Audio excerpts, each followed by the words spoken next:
Hi everyone, this is Adam Hops from the National Operations Center of Excellence. We're going to go ahead and get started. Thanks for joining us today for this Talking TIM webinar.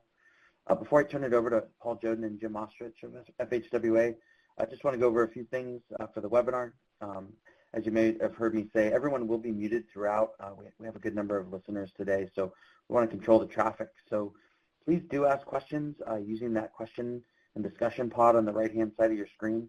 We'll moderate a Q&A at the end. Also, on the left-hand side of your screen, there's some links.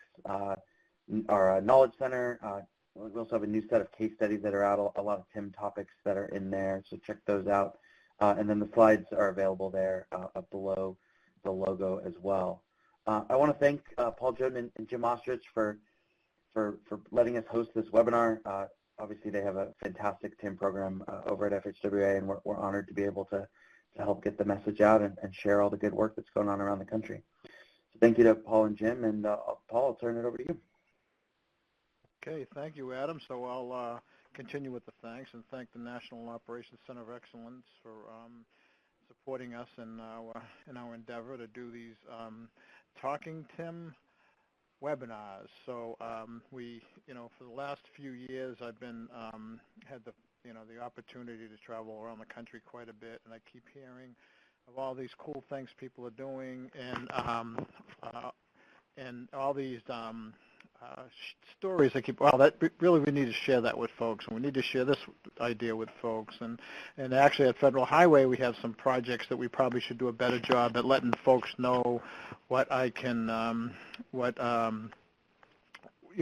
we're doing here, what Jim and I are doing, and some of the opportunities there. So we have wanted for a while to do these monthly webinars. The freight section here that I sit with, does these Talking Freight webinars that are very successful. So we're going to continue with that.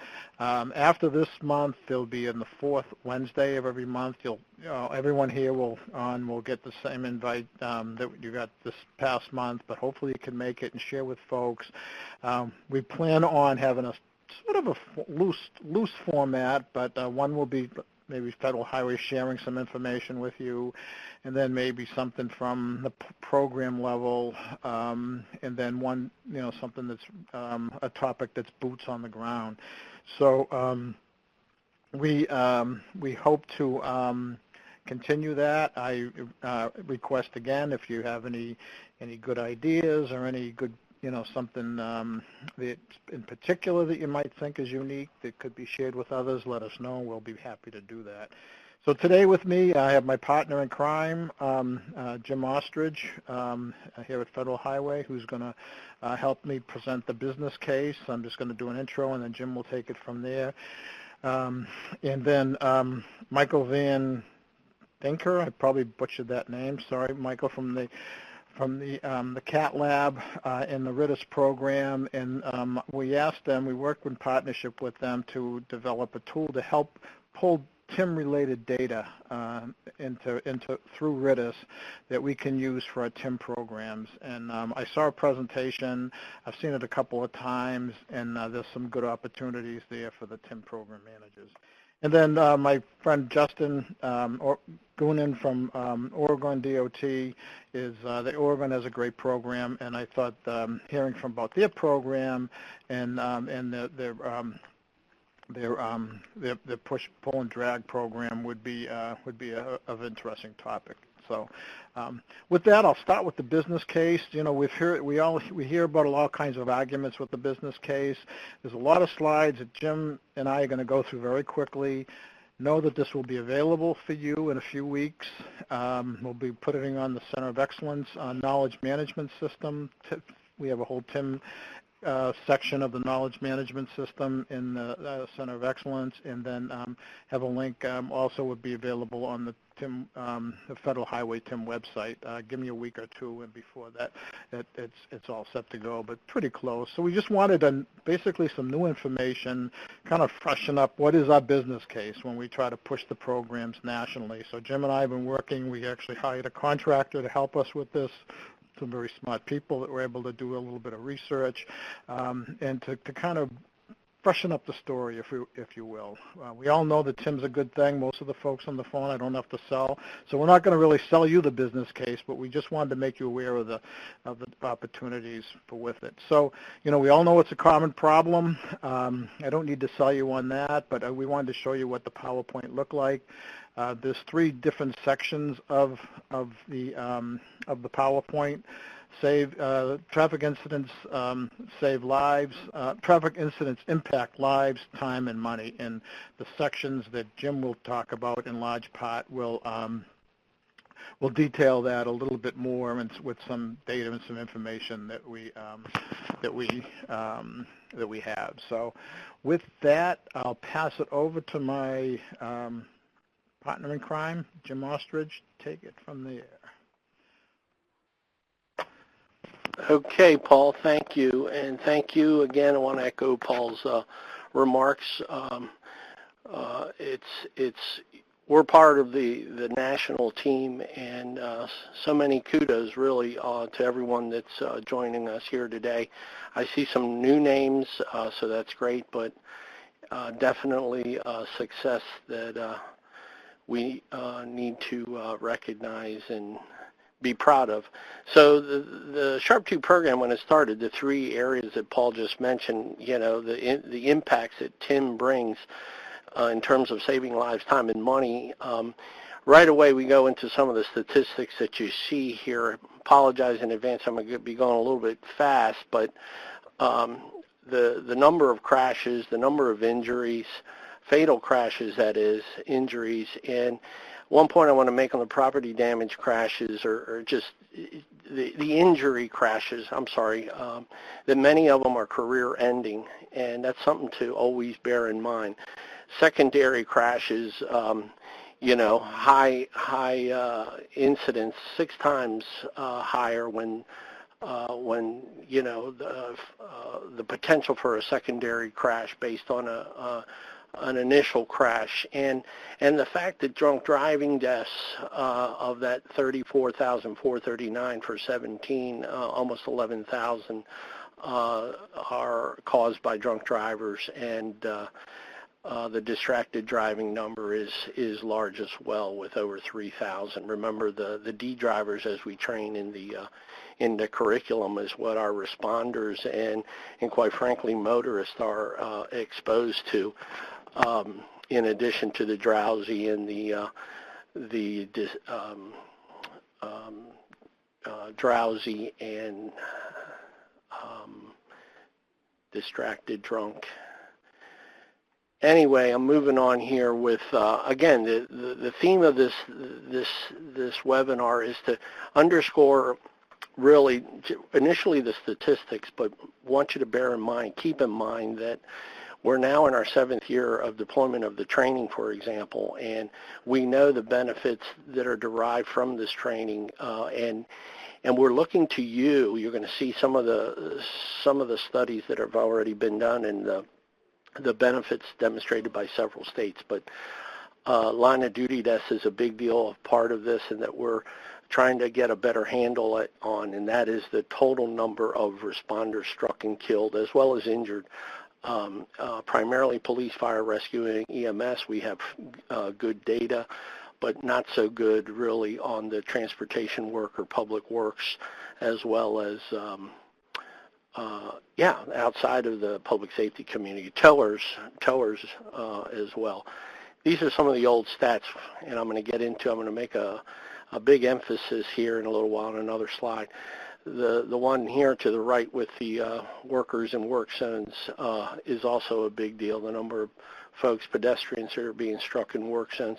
And I'll add also heavy trucks crashes within work zones are up, and another area that Paul and I are working with Federal Motor Carrier and NHTSA in this area. So moving along again, in terms of time, I mean, the congestion stat, if you will, that's in the blue box there, that we've repeat, now for a good period of time. It's just incredible. Major metropolitan cities across our nation, things are not getting better.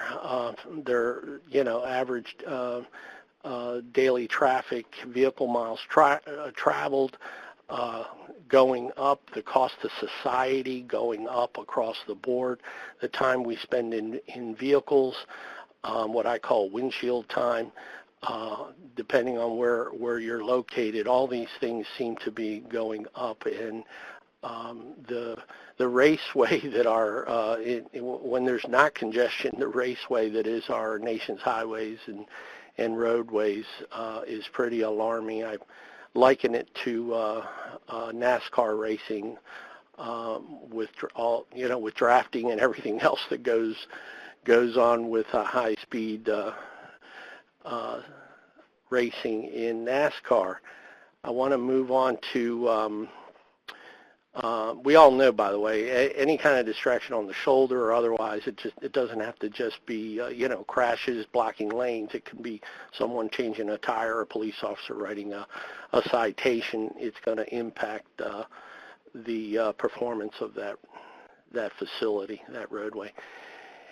Again, let me go back, I skipped there. Here again, impacting money, cost to society is just incredible. And these numbers, you can see 2010, so these numbers are probably significantly higher. And the fuel, 24 gallons of fuel for every driver annually is probably, I'd venture to say double that, if not more, depending. And the big one here with the trucking industry in 2015, in particular, the hours, but that last bullet, that it's equivalent to almost approaching 400,000 truck drivers sitting in idle for an entire year. It's incredible. Tim brings huge benefits. It's low-hanging fruit, as Paul and I like to say. Really, the Tim responder community working in unison with a sense of urgency and paying attention and understanding the definition here as you see it. It pays huge dividends. I want you to keep thinking about where you're having success in your states and localities, and anything that you can put in writing towards this business case. Paul and I are very much interested in hearing from you any of the benefits and any of the performance measures or anything that you could share with us. We greatly appreciate. The National Unified Goal, this is jumping around on me, I apologize.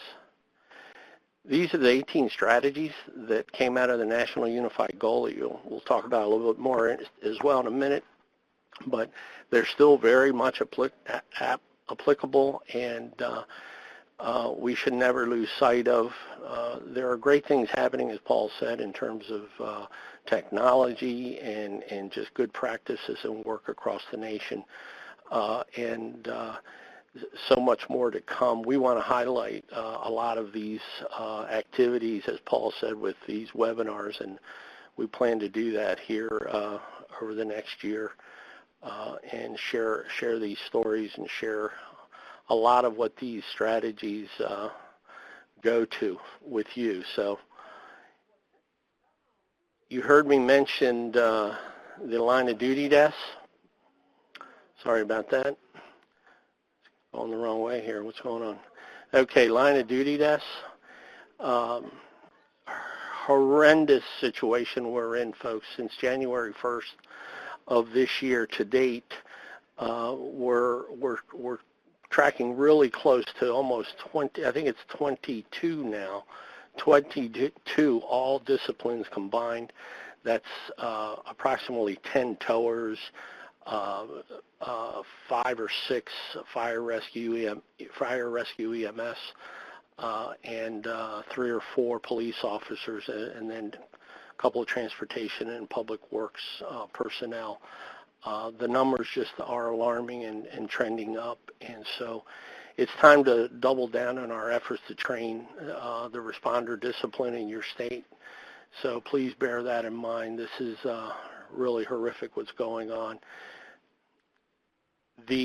Again, statistics towards money, right? 78% as far as our TIM training, how successful we are, and there's many more stats that we could share from you that's derived from the evaluation tool that we had in operation there for a while. But this one makes the point that, you know, responders, once they've taken the training, and supervisors as well, but they rate themselves more safe in the field working together as a result of this training. In reference to move-over laws, the bottom note here regarding move-over in Florida, because there's a good enforcement program down there, 4 out of 5 Florida drivers move over in the state of Florida, and that's always a good thing. With the move-over laws that now exist in all 50 states, D.C., and Puerto Rico, in your particular state, you should always keep that in mind, in whatever marketing, public education, and outreach you're doing. Keep it up, and you should double down on that as well. Here's an example of great work in Phoenix, Arizona area, where secondary crashes, there's been a reduction over a period of time.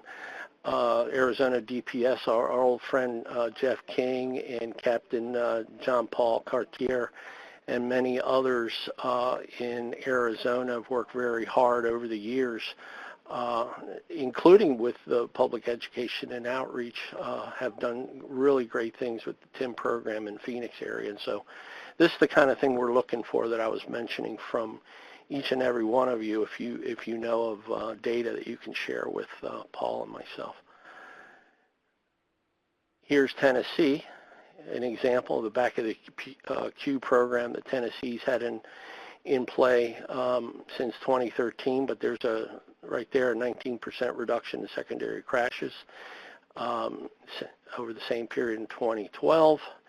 Here's a stat again from Arizona. In terms of while the total crashes have increased in those areas, the number of secondaries has decreased due to the TIM training and practices among responders. I think I mentioned that, touched on that earlier. Houston Fire, our friend Captain Bear Wilson recently shared with us through his efforts and others in Houston. Bear's actually a dual purpose. He's a fire captain in the fire service, but he's also a constable, by the way, so he's law enforcement as well. Shared at our symposium the fact that Houston Fire was being completely trained, and as a result, they've seen a 40% reduction in scene time, and 25% reduction in apparatus being struck. Remember, when we say struck by, it's whether the officer, the responders in their vehicle, as well as could be out of their vehicle, God forbid. And so anyway, Florida Road Ranger, the surveys down in Florida, they do a phenomenal job, FDOT, and they're sharing, and they have a great dashboard and just a lot of statistics that they capture. And have shared 9 out of 10 of the 251 responders feel that service patrols make it easier for them to do their job. 93% believe they improve scene safety. Here we go to the lives again. Paul and I very, very interested, and I'm sure most of you are aware of what CAD is about. And there's the majority of traffic management centers are integrated now, have an integration program with law enforcement in their municipality, state, what have you. And so very important for purposes of traffic incident management, statistics, and otherwise. And you can see here the Minnesota, Florida, statistics that they attribute to the integration of CAD in TMCs. Note below the use of the smart devices, something as well that Paul and I have been interested in, and a lot of you may be aware of. Puerto Rico Highway Transportation Authority is an example of the innovation of using the handheld and smart devices for purposes of TIM.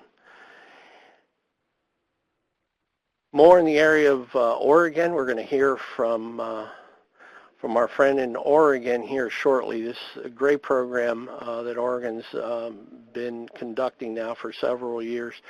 This driver removal and authority removal TIM laws are enhanced by the agency policies. They have a push, pull, drag, or drive in Oregon, and they experienced nearly a fourfold increase. They're just using this. A lot of you may frown on this, or just haven't put this into effect in your state. But I can tell you, as a former practitioner myself in a previous lifetime, nothing gave me more satisfaction than pushing or dragging a vehicle out of the roadway when it was time to do so. Obviously, always the right time, depending on how you're working with your comrades out on the scene. Clearance times reduced 35% when PPD was used. That's incredible, and I don't want to steal any more of his thunder. Here is, again, Georgia's TRIP program, been around a long time,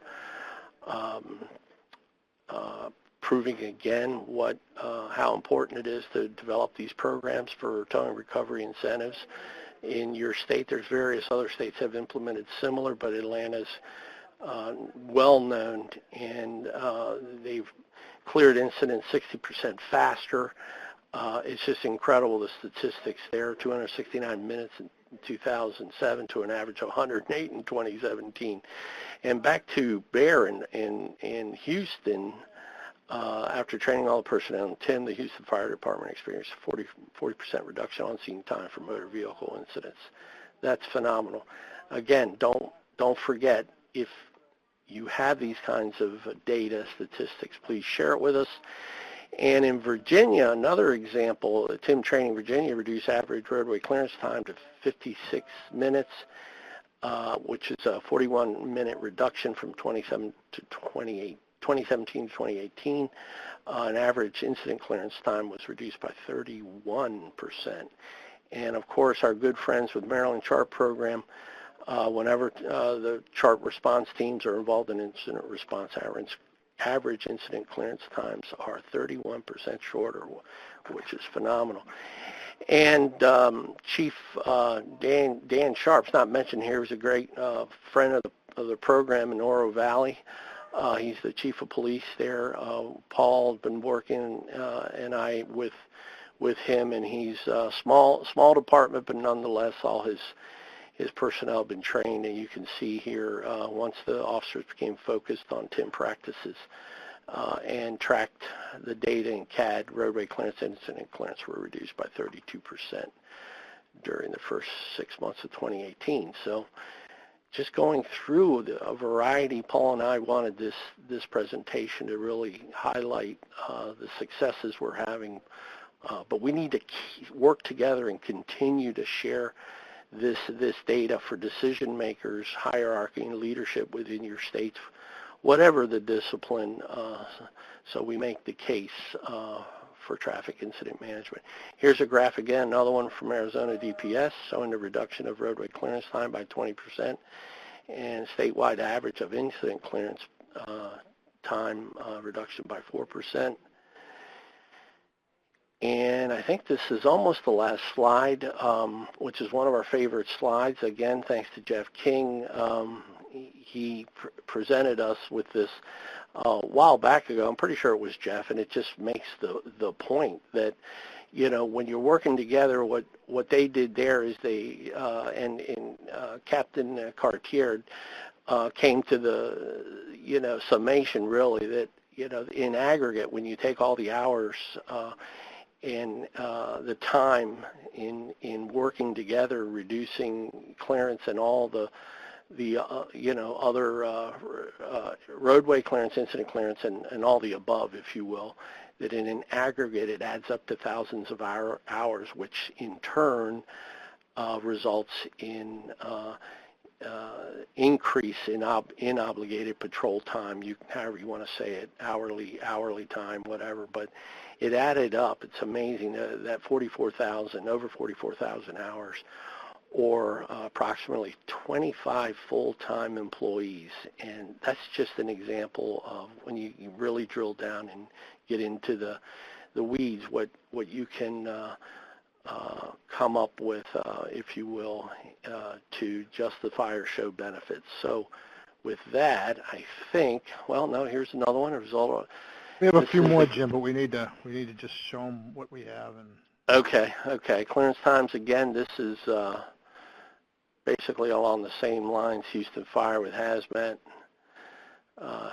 You can see there 2 million recovery span the entire day. I guess here it is, saves money. Again, the program, the benefit cost ratios. As Paul said and Adam said, we have the slides there available for you, so you'll get it. I think no need to rehash that. It's all obvious. So thanks again for your attention, and we greatly appreciate working with all of you. Paul? Thanks, Jim. Thanks, everybody. So the next one, so everyone write this down. Some of you have heard me say this many times. We need data to go to the next level with traffic incident management in this country. And we've made a big progress over the last few years with Everyday Counts for about 15, 17 states are now collecting TIM data through the crash reports. More folks are collecting it at the TMCs. But it's hard. We understand it's difficult to collect it. One opportunity is through an arrangement I had with the CAT Lab, the University of Maryland CAT Lab, to take some of the RITIS data and see what they can make of potentially pulling this data. And so, most of the states, the RITIS is, I think, is being fed by 27 states or whatever. So many of you have a RITIS person, a RITIS coordinator in your agency or in your state, the state DOT more than likely. I'm urging you to reach out to them and see what you can get out of this tool that Michael Van Dakler is going to talk about in a second. Before I pass it over to Michael, I wanted to say one thing about the business case, and the business case that Jim just presented on is all the data in there is referenced. So we didn't talk about every reference in there. And this will be in a report format. So those were the talking points. It's the PowerPoint that you can have, but it will also be in a short, I'm a believer in short reports, not long reports. And that will be available, in a few weeks. If that suits your purpose better, but more of a description of the information that Jim just presented. So, with that, I'll pass it over to Michael. And the RITIS and the CAT Lab do wonderful things. Michael works with Michael Pack, who many of you may know, and they're the rock stars of event and data collection and visualization as far as I'm concerned. So with that, Michael, if you take it over, please. All right. Thank you very much for that introduction. So yeah, as was mentioned, we are working with about half of the states in the country right now. We'd love to be working with more of you. So what I'm going to go through here is a little bit about some of the tools that work with the real-time data that we're pulling in from all of y'all.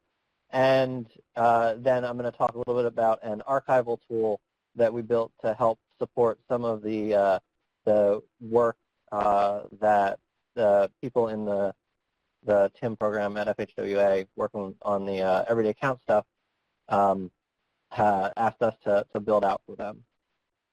So what is RITIS? The idea here is basically as you guys are working to respond to accidents, the folks in your operations center are using the ATMS to track all of the relevant information about what's going on the scene. You're making a note in there when you first get a call that there's an accident or when someone spots it on a CCTV. You're adding a flag in there when you call out to the tow company to notify them that they need to get out and assist when they arrive on scene. Same thing with all the other types of first responders out there. There are you have signal systems in a lot of cases that you can control if you need to set up detour routes or something like that off the main highways.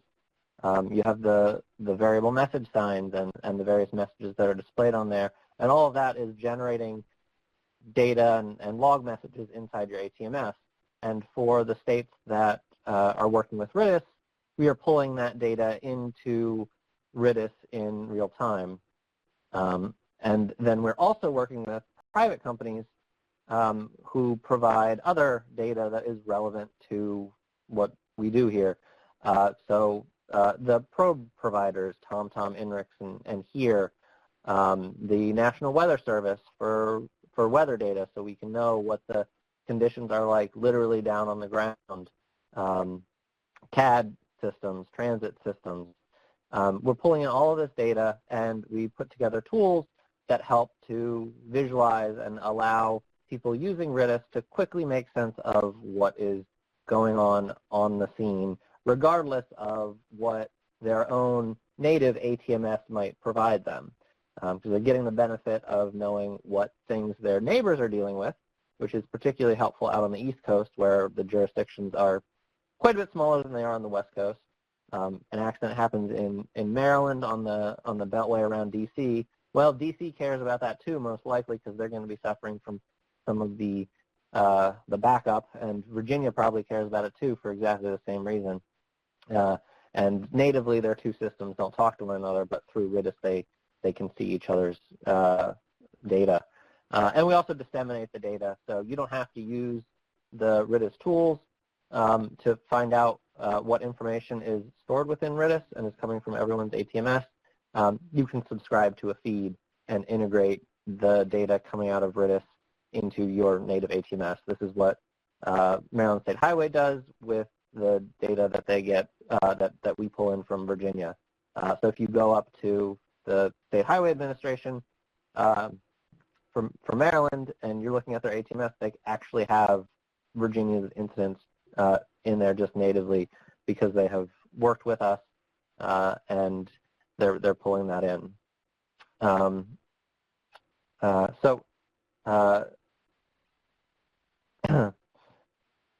Like I mentioned, we pull in data from a whole bunch of different sources. I think we're upwards of 250 distinct sources of data at this point. So you can see kind of like all of the layers on the map turned on at this point, and what that kind of looks like. In practice, you probably wouldn't want to turn on all these layers at once, as it can be a little bit overwhelming. You have this little kind of selection layer list on the right, so you can filter out the ones that may be not relevant at any particular time, but you can always toggle those on if they are. So you can see things like the National Weather Service radar overlay. Every little diamond that you see on the map there is some event that has been logged in some ATMS, whether that be construction work or an accident or a disabled that someone is responding to. If your agency has inductive loop detectors or any other detectors that are in the pavement there, and we're integrating with that feed that you're providing, you can click on one of those on the map and pull up a chart of the recent readings so you can see how the speeds and the volumes might have dropped off when there's an accident, and you can watch them pick back up when the scene clears and things start to approach normal. And you can pull up details about any of these events in real time. We can see this one that we've clicked on up in the kind of center left there has two of the lanes closed on the right side there, and you can get this information for any event at all. We're pulling in data from a radio scanner service. This goes out and connects with all of the different band radios that are out there. They aggregate by county. So if you are sitting in Prince George's County, Maryland, you can click the little icon that's there, and you can listen to all of the radio chatter that's coming off of the the police and the EMS and the tow, which can be super helpful if you don't yet have eyes on the scene. You can get a feel for what's going on. If your ATMS doesn't natively have the scanner feeds plugged into them, this can be super valuable as you're sending people out to help out on the scene if they know what they're getting into through what they're hearing over the feeds.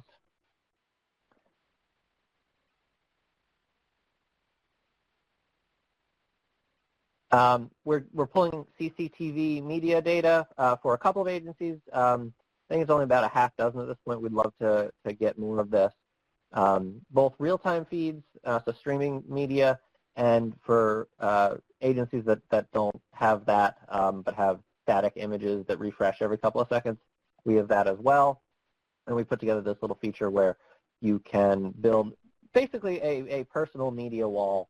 So clicking on all of the different cameras that you want, and you get this in this little pop-up window, all of the different feeds, and you can drag and drop them so that they are prioritized and arranged how you would see most opportune for you, and you can throw that up on one of the big display walls in your operations center and see what's going on the scene. And again, this is, if you're accessing RITIS, you have access to the data that is coming off of your neighboring system's ATMS. So this can be incredibly useful in the situation I mentioned earlier where, hey, there's an accident in Maryland and there's a backup that is propagating into Virginia or D.C. Virginia or D.C. would absolutely love to be able to pull up a camera of the accident location so they can, though there's nothing they can actually do to assist really, they can at least watch what's going on so that they can adjust their variable message signs, notifying travelers that they need to seek an alternate route, that there's an accident ahead, and then take that message down once the condition starts to improve. There's other information that is coming off the ATMS as well. Some agencies provide us the AVL, the automatic vehicle location data, for their fleet of safety service patrol vehicles. Those are shown on this map as little orange dots. You can notice how they've all congregated around the event that's marked in the center there as they're dealing with this pretty bad accident that happened that closed all of one side of the DC Beltway a couple of months ago. In the bottom left, you can see a chat interface. So if you are logged into RITIS and someone else is logged in as well, you can open up a chat room specific to the event that you're interested in. Sort of like just like an email thread, but specific to a traffic event and all in real time as you would see in a chat program. And we also produce a timeline of every event, which can be helpful both in real time and after the fact. So you can see when everyone responded to the event. Were we late in notifying the tow service that they need to get on scene, such that it took them an hour to get out there because they had to combat the traffic? Or did we do a good job in that respect and got the tow people notified much sooner and their arrival time was much shorter than average? Did we put relevant information up on the variable message signs once the accident happened, or did it take us a long time to clear the signs of their usual travel time messages or that sort of thing?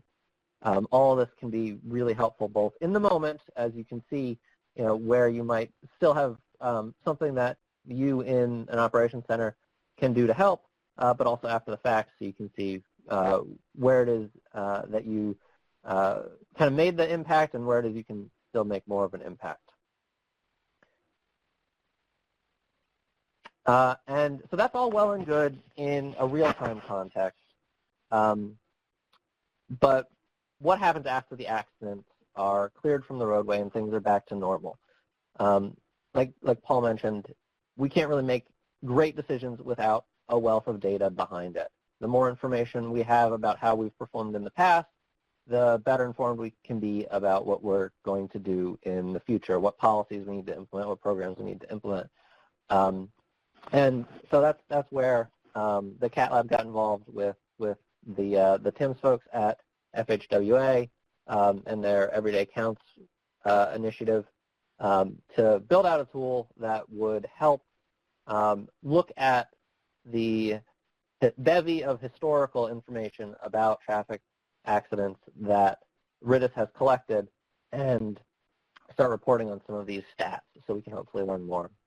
I'm going to drop out the presentation at this point and share my screen. Do a little demo here.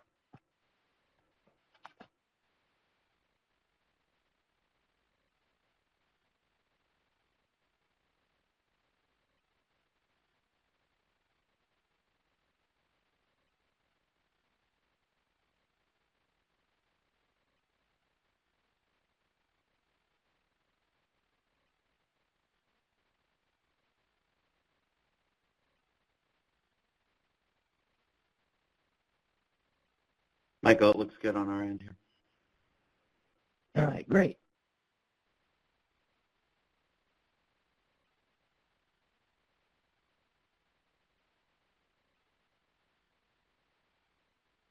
All right, so hang on a second. I'm going to grab a glass of water. Give me a moment.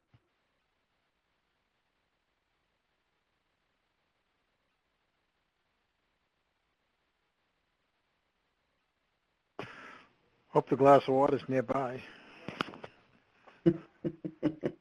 Totally is. Okay.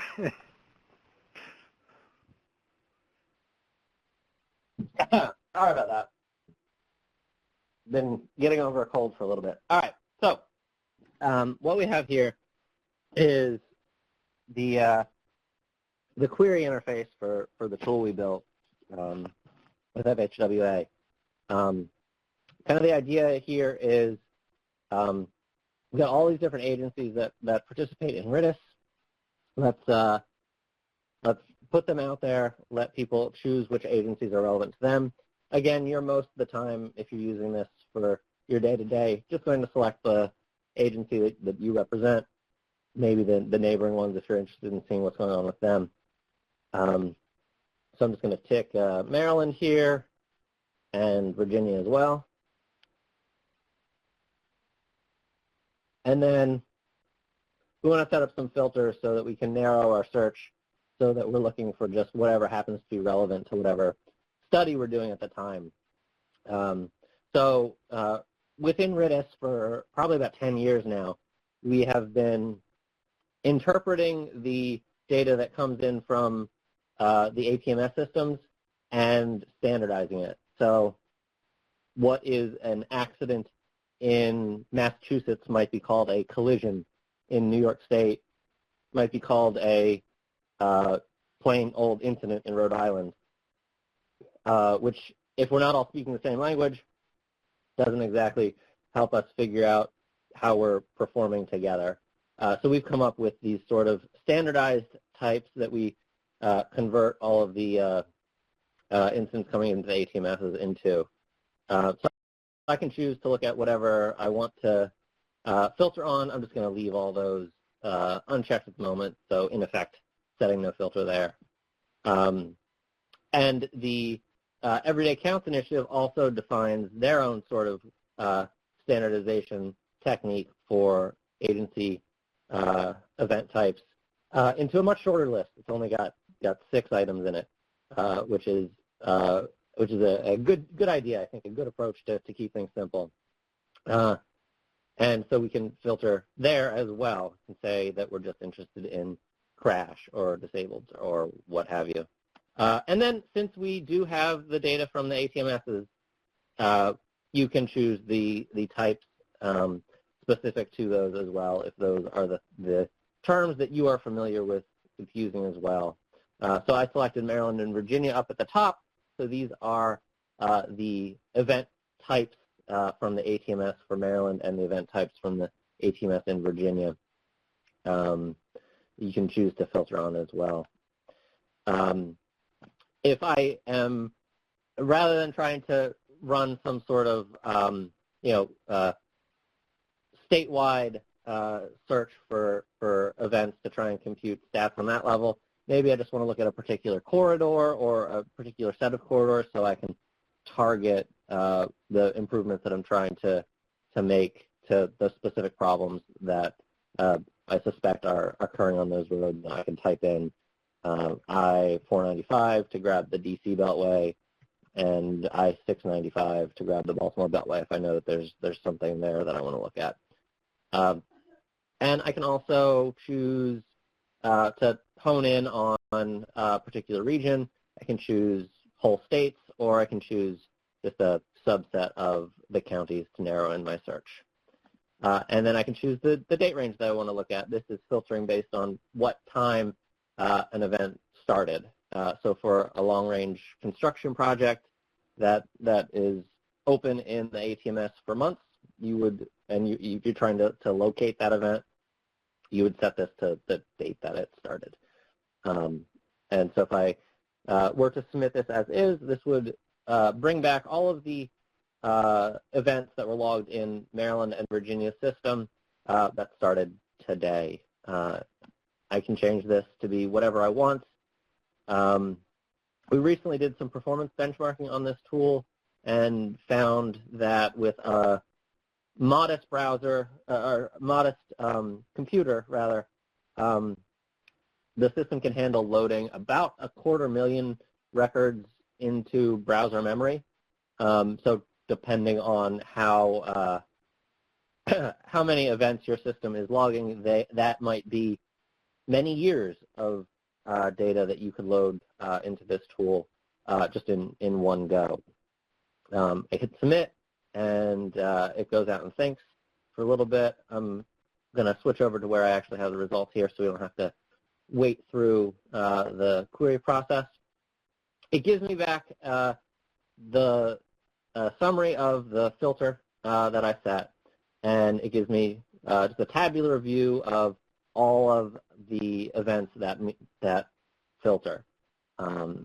I've got a column for the agency that the data is coming off of, the RITIS standard type, the agency-specific type, start time of the event, the close time, where it occurred, the name of the operations center that fielded the event, how long it lasted, if there were any notes that the operators made in their ATMS, or ATMSs that support operator notes. We get the count of those there, the number of responders that were notified, and the maximum number of lanes that were closed during the event. So for some of these, it may currently be 0. If we're looking at data for today, when we're looking at still open events, but it might go up at some point. On the left, I can get some details about some of this. So this first event, I can see there was it was a disabled vehicle. Chart unit 9305 responded and departed just a minute after. It was probably someone who didn't, in fact, need their help, and they, waved them off. I can let's scroll on down to one of these. This one has some operator notes associated with it. This is an incident, and the operator has logged that it was a white Honda, and it had some license plate information associated with it.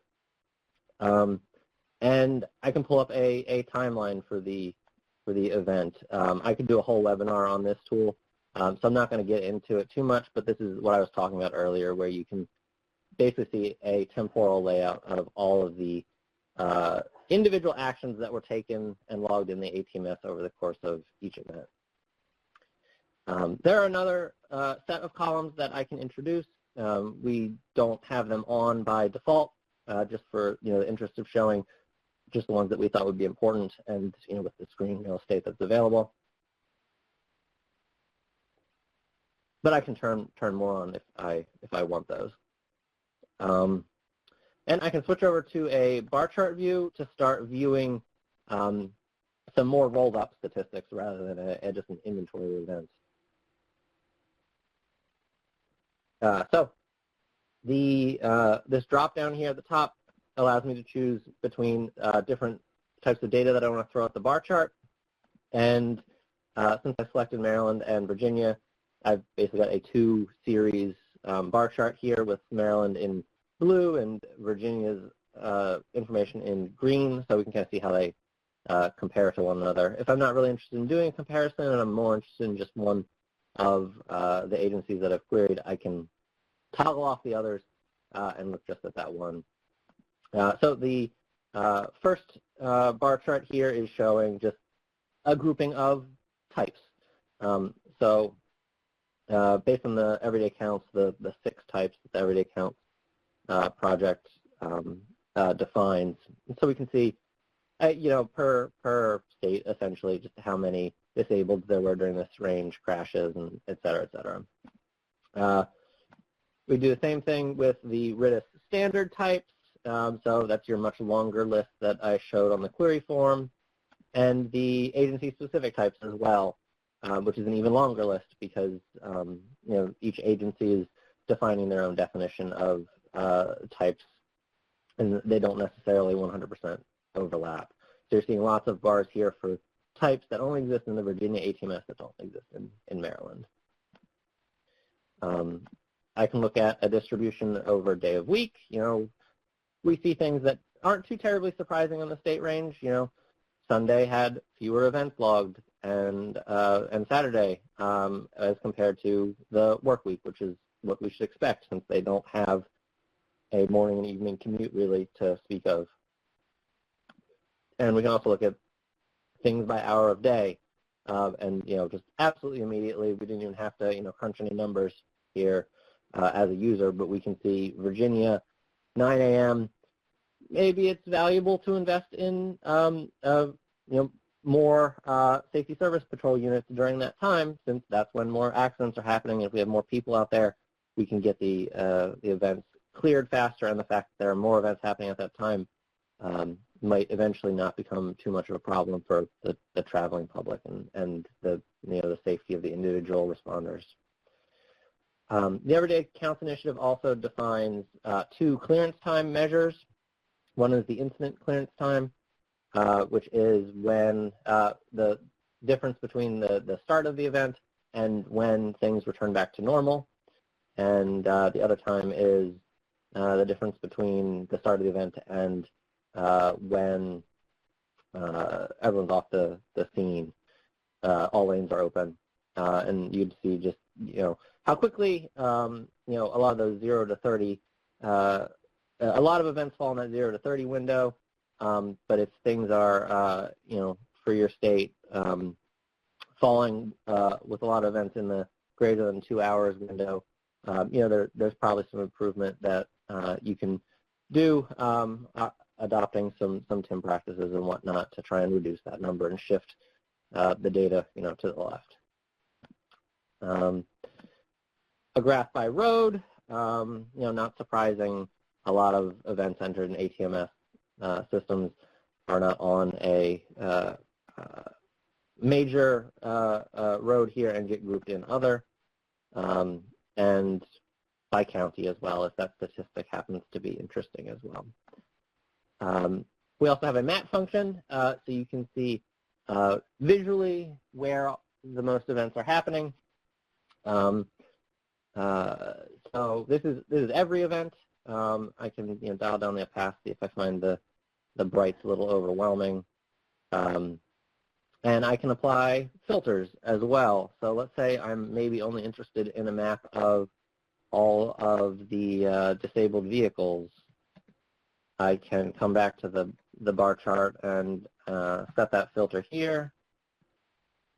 And if I switch back to the map, it'll be updated to just reflect the disabled.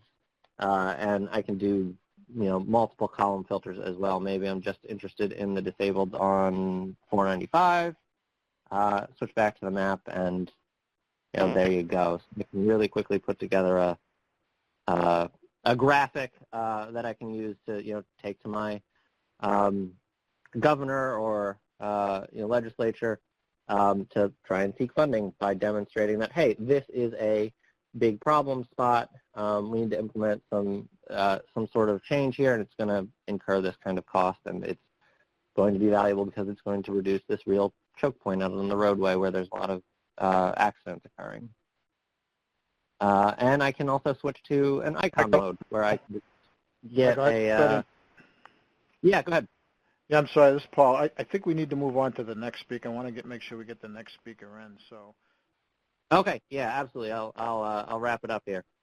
So yeah, icon mode. You can click on one of these and get a little pop-up and pull up details about each event, and that does actually cover kind of the core of what this tool is all about. So I am going to stop sharing my screen and switch back to the slide deck here.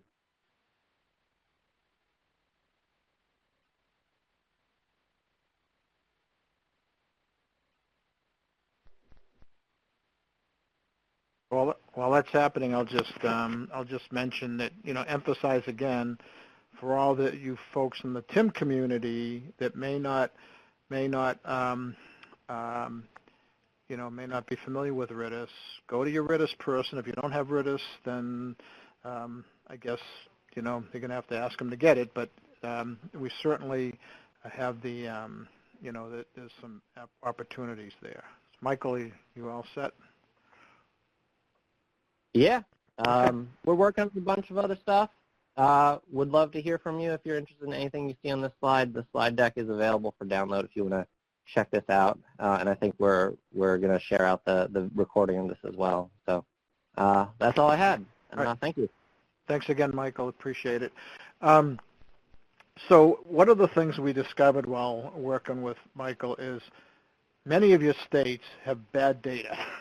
Okay, so when you start pulling this up, the data might look crazy. And a lot of times I suspect it's because an operator at a TMC is not closing out an incident. So an incident can go for 48 hours. It only went for 90 minutes or something like that. So, but I think the benefit is to start playing with the data, start seeing the data, and then getting folks to do a better job of putting the data in at the source. So, but please take an opportunity to use the tool and to take the advantages thereof. So our next presenter is Justin Goonan, and Oregon is just a tremendous TIM program, one of the top TIM programs in the country, and I wouldn't say that about 5 years ago.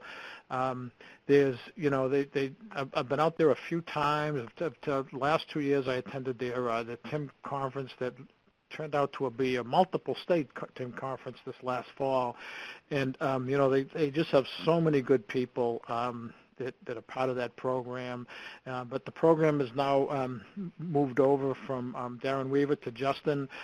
Justin is just as good as Darren, and so on a lot of the support staff. So they were doing a lot of cool things. I thought there'd be a good one to present today. So Justin, could you take it away? Thanks. All right, like Paul said, my name is Justin Guy. I'm from Oregon, and I'm the new Oregon TIM program coordinator. Like he mentioned, Darren Weaver's moved on to a fleet manager, statewide fleet manager, so he's doing something a little bit different. So I've compiled some slides just kind of our overall program. A lot of what we wanted to hit on, though, was the performance measure piece. And so I put some of these slides together. We have a lot of dashboards and reports that we've made, and a lot of them we share within our agency as well to our partner agencies. So that's some of the stuff that we'll touch on today. One of the first topics we're going to talk about was the original TIM teams, which these reports have created a lot of success for the TIM team because we have been able to get up in front of a group of local responders that are working together on these incidents and show them the data.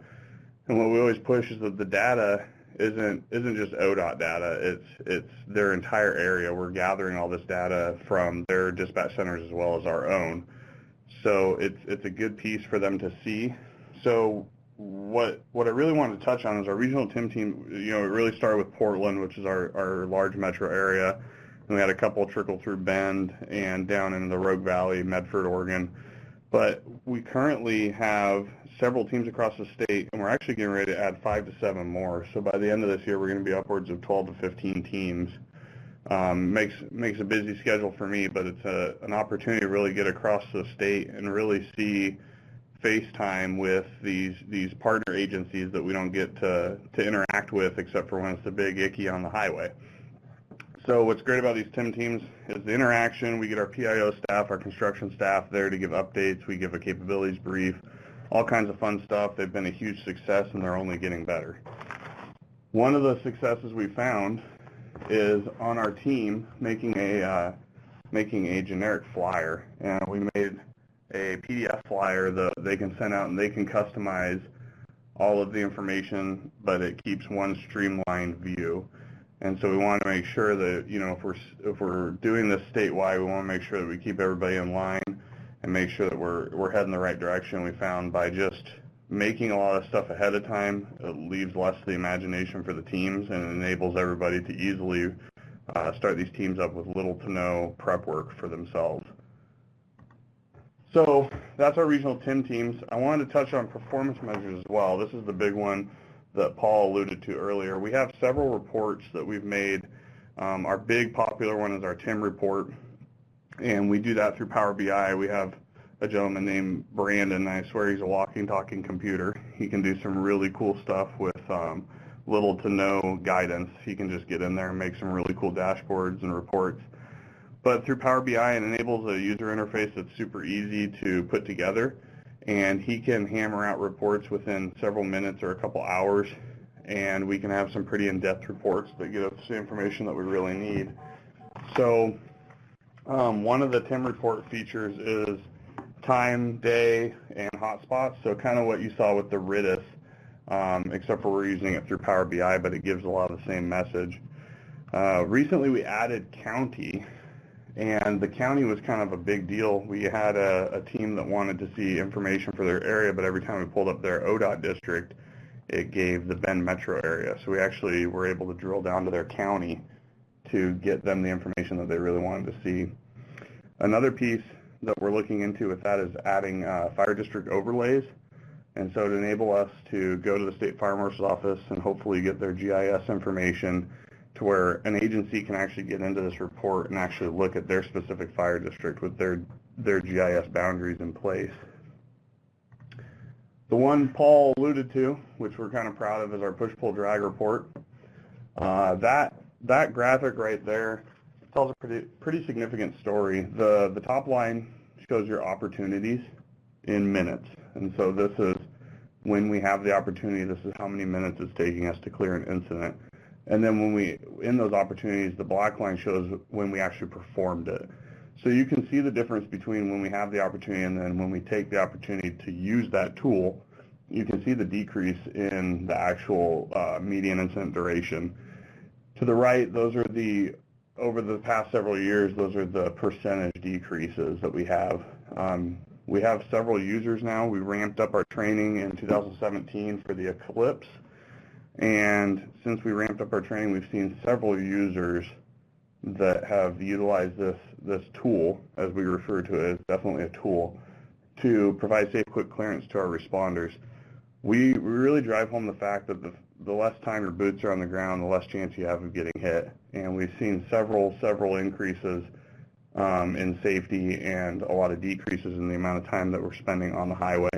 We've spent a lot of time making a robust training program. We're actually starting to get some of our partner agencies that are coming to the training so that they understand why we do it.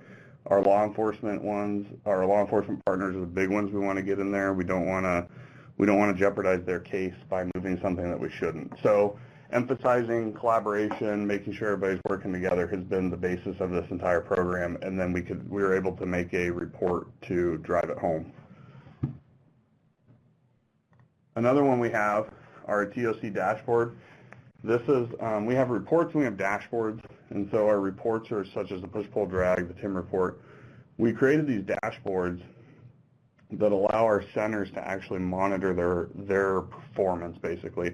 And we don't really like saying performance because then it makes them feel like they're being graded, but more of just a tool for them to get a general overview of their center. So on the left, you can see monthly notifications. The notifications is based through our InView subscription-based notification system, which is an internal system that we have produced in conjunction with Oregon State University. And they have created a InView system that has a mapping system and several other features, as well as reports are housed there. But we get our pages on our phones through this system. So this enables the TOC Center to see how many they're sending out, external, internal, so they can track their accuracy. The other one is RITIS is on here, our Twitter feeds, and our monthly trip check stats. So we can actually see number of users, time spent. If we drill down into those, we can see where they spent the most time on the website and several other features that we've tied into this dashboard. The idea is one screen. They can see everything on the one screen versus bouncing through several different windows and several different screens. Another one we recently added is a snapshot, so we can actually enable a manager to come in on Monday and do a snapshot over Saturday and Sunday and see how the center did. Before, it was a semi-live dashboard, if you want to call it. It was updated at 2 a.m. every day, and they couldn't see the day prior, and so that was a big change that we made on this one. Another one that we have is Struck by Data.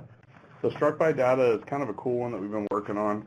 When I came over here, Galen McGill asked me to look into this, and I dove in with OSHA and SAFE and several other agencies, Department of Business and Consumer Services, and really started digging into this.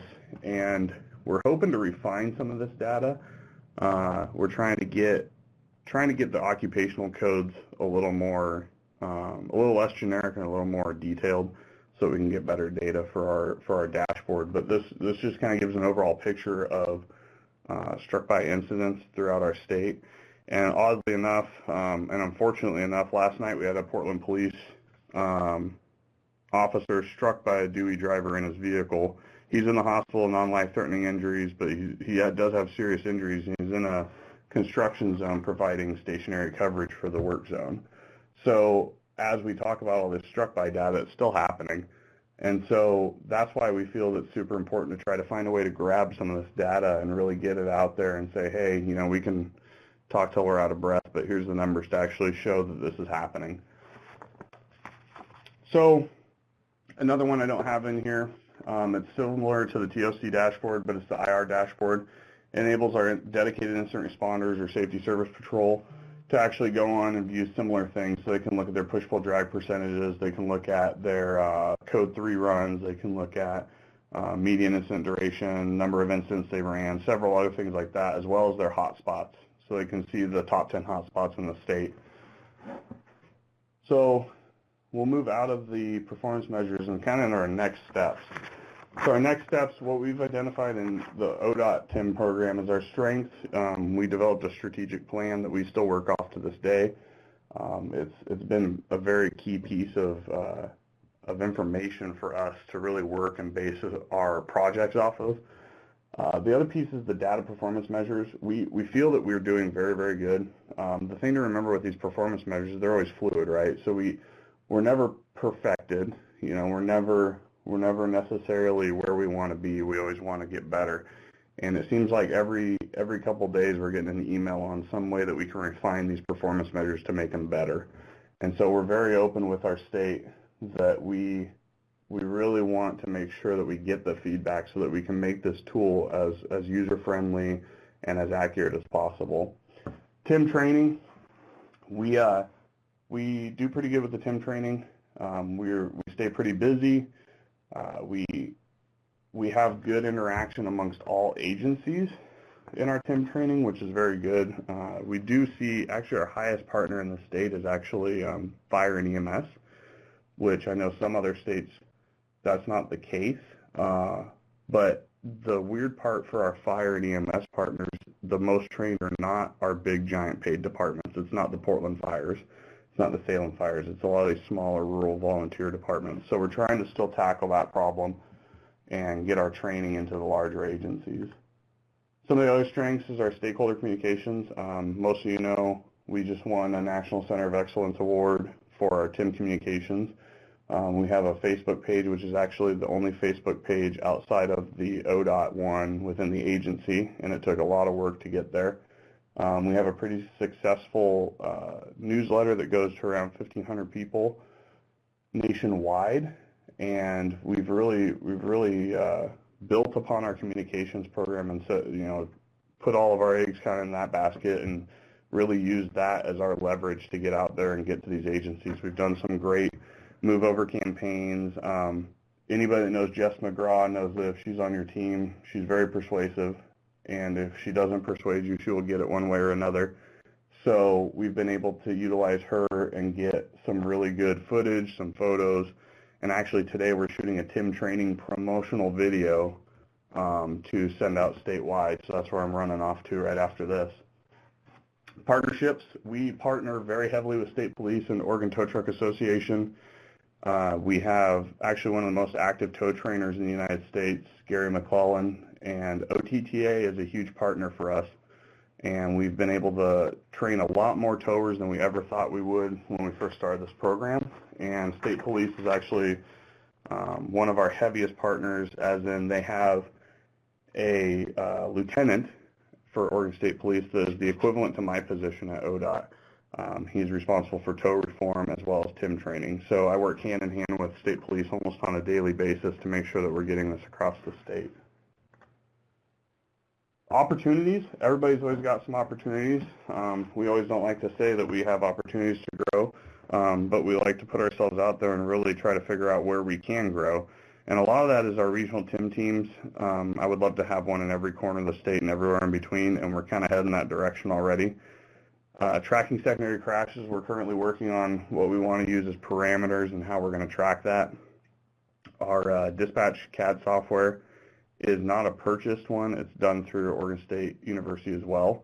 And so it's a one-of-a-kind system, and so we have the ability to kind of tweak some of the stuff. So we're trying to figure out how we want to track that distance in opposing direction, length of time after the original incident, things like that we're trying to refine and figure out where we want to be to start tracking that information. Abandoned vehicles with no salvage, that's been a huge problem. I know Washington's dealing it in the Seattle area, California, and we're dealing with it across the entire state for recreational vehicles. It's currently in legislation. We're trying to find a way to track this so that we know exactly how many abandoned RVs there are across the state. And so we've created some dashboards and some reports and things to try to figure all that information out for legislation, and we're hoping that something comes out of that. Refining the struck by data, like I said, I'm going to be working with OSHA and SAFE to try to refine some of their categories. Their categories are pretty broad. If it's a public works employee that's struck, it's actually housed under construction flagging. So trying to break some of those molds and get some extra occupational coding to set us a little bit further apart and track whether they were in a work zone or an emergency zone, because currently we do not know if they were flagging an emergency or a construction zone. So trying to refine some of that data to figure out exactly where we're at as a state. Our strategic plan, like I said, we work off this pretty closely still. A lot of our push-pull-drag program is still pretty high on our focus, refining a lot of that and trying to get it better. The TIM team development, we're trying to get the TIM teams more broadly used. We have some that are very, very active. We have some that are very underactive, but trying to get them all pretty much on the same page, same layout, same flyers, same information, and trying to streamline that. The other one is tracking the responder struck by and fatalities. I touched on that, but just trying to get more refined data. Unified TIM training academies. We're currently in one fire academy in the state. We're in the state police post academy, so every trooper in the state of Oregon is required to have traffic incident management training.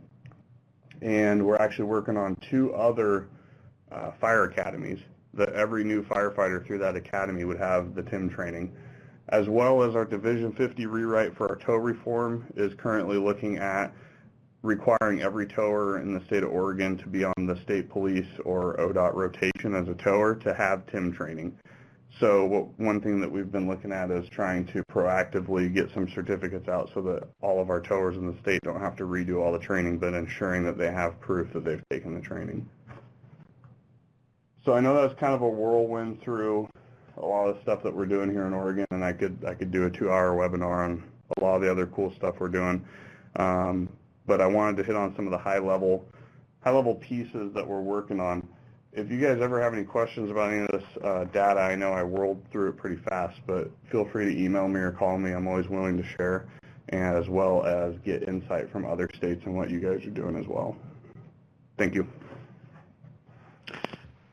Thank you, Justin. Great job as well as usual.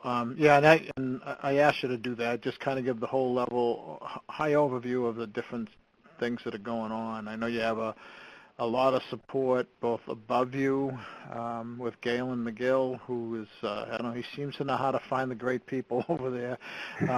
Last time I saw him, I told him that as well. I said, where do you get all these good people?